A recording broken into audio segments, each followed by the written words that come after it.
When a hiring manager asks, "Why are you looking to leave your current position?" he or she wants to find out why you aren't happy or satisfied with your current job and whether these reasons could result in future issues at the new company. No one wants to leave a job with which they are completely content. But the last thing a hiring manager wants is a candidate who heads right for the negative aspects of a current job, or worse, speaks badly about his or her current employer. Rightly or wrongly, the hiring manager will assume you will soon be doing the same if you and the new company don't hit it off. Good responses should be truthful, but unless you have been fired or laid off, you should make it clear that you're seeking a new job because you want more responsibility, a bigger challenge, and better opportunities for growth. Your overall emphasis should be on moving up the professional development ladder rather than just moving out. Of course, you may be at a stage in your career where you're looking to downsize, or maybe your spouse has been transferred. Maybe personal reasons have brought you to a new city or even to a new country.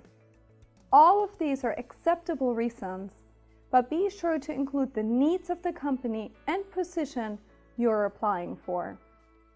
Your overall strategy should be to frame the new job in terms of welcome opportunities, not as an escape from the job from hell. Even if you're seeking that escape, take the high road. Focus on the positive aspects of the new position. Remember, you are selling yourself, not venting your frustrations. Now listen to John's response. John, why are you looking to leave your current position? Well, let's see. Over the last 5 years, my career has taken me from intern to manager. And along each step of the way, I've learned, developed, and improved my skills. I'm grateful that my current position has enabled me to hone my skills as a project manager and supervisor. However, at this point, I'm ready to take my career to the next level and take on a more senior role with an increased amount of responsibility. As a senior project manager at United Health, I would be able to take on more responsibility in that senior role. I'd also be working for an organization whose mission is to help others lead healthier lives. I love the saying, "Health is wealth," because it's so true. If you have your health, you basically have everything. Working for an organization that drives innovation to help others live healthier lives would really be an honor. Why not just seek a more senior role in your current company?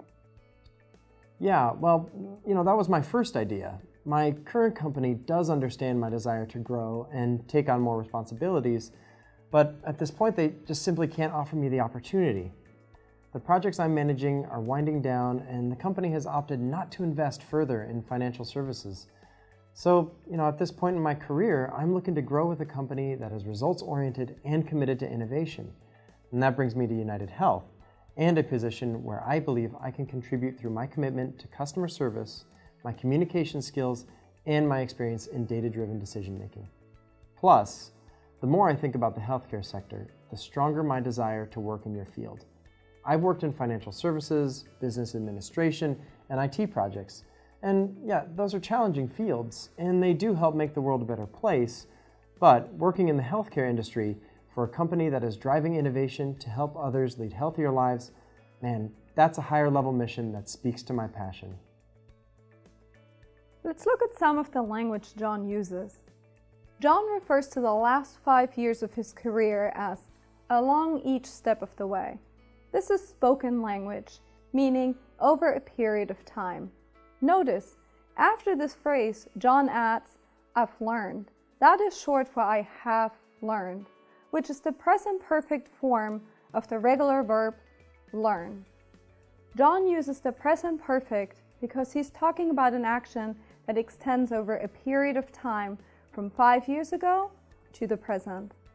The present perfect is one of the verb forms that English speakers use all the time. It is important that you use this form correctly because it is one of the most commonly used verb forms in English. It's used whenever an English speaker is thinking about an action as extending over an interval of time. Whenever you use a time phrase, that expresses an interval of time reaching into the present, you need to use the perfect aspect. The two most common time phrases that require the perfect are signaled by the keywords for and since. For is used with an interval of time, as in for the last 3 years, for the last 2 days, for the last 6 months. Since is used with a point of time, as in since 2013, since I moved to California, since last night. Again, the key point you need to remember is that time phrases that express an interval of time reaching into the present require the perfect aspect. Returning to John's answer, he also says he's grateful that his current position has enabled him to hone my skills. If you're grateful to someone, you feel that you want to thank them. That's positive language. The most common collocations we use in English are to feel gratitude and to be grateful. Gratitude is a noun. You know that because of the tude ending. Think of the words aptitude, attitude, and multitude, or the words latitude and longitude. The suffix tude is used to form nouns. Grateful is an adjective. You know that because of the full ending. The suffix means full of. Think of the words careful, full of care, respectful, full of respect, and helpful, full of a willingness to help. Many adjectives in English are formed with this ending. John also uses the collocation to hone his skills. To hone is what we do to make the blade of a knife sharp by rubbing it on a special stone. So when we hone our skills, we can also say sharpen our skills.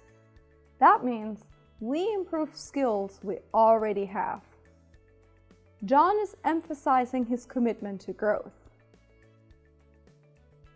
Notice, John says he would be able to take on more responsibility. He would be working for a strong organization. It would be an honor to him. Why do you think he says would instead of will? We'll look at that use of language in a later lesson. Go back and listen to John's response again. How does he communicate that he's looking to move up rather than move out? How does he position his current company in a positive light and avoid a bad response? Think about that as you move forward.